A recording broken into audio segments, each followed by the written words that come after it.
مصیبتوں کا مقابلہ صبر سے کرو اور نعمتوں کی حفاظت شکر سے کرو۔ میرے اچھے وقت نے دنیا کو بتایا میں کیسا ہوں، اور میرے برے وقت نے مجھے بتایا کہ دنیا کیسی ہے۔ زندگی آسان نہیں ہوتی، اسے آسان بنایا جاتا ہے، کچھ صبر کر کے، کچھ برداشت کر کے، اور بہت کچھ نظر انداز کر کے۔ جو انسان یہ سمجھتا ہے کہ اللہ جو کرتا ہے وہ ہمارے لیے بہتر ہوتا ہے، وہ کمال کا ایمان رکھتا ہے۔ دنیا کو سچا ہونے کی دلیل مت دو، بس یہی سوچ رکھو کہ اللہ سب جانتا ہے۔ وقت اچھا ہو یا برا گزر ہی جاتا ہے، لیکن باتیں اور لوگ ہمیشہ یاد رہتے ہیں۔ درخت بوڑھا ہو کر پھل نہ بھی دے، سایہ ضرور دیتا ہے۔ کاش یہ بات اولاد کو وقت پر سمجھ آ جائے۔ معاف ہر بار کرو، مگر اعتبار ایک ہی بار کرو۔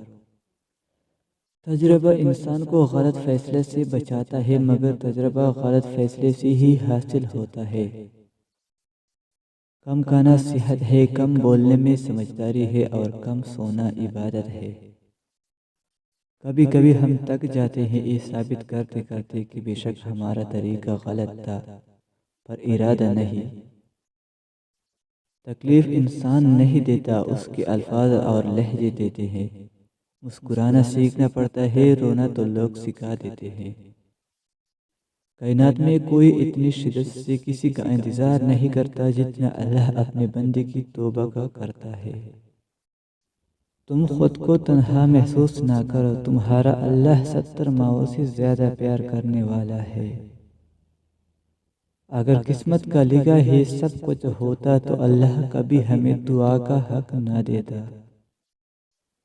اپنا معاملہ اللہ کے سپرد کر کے مطمئن رہے، کیونکہ وہ ہمارے ناممکن پر بھی کن فرمانے کی قدرت رکھتا ہے۔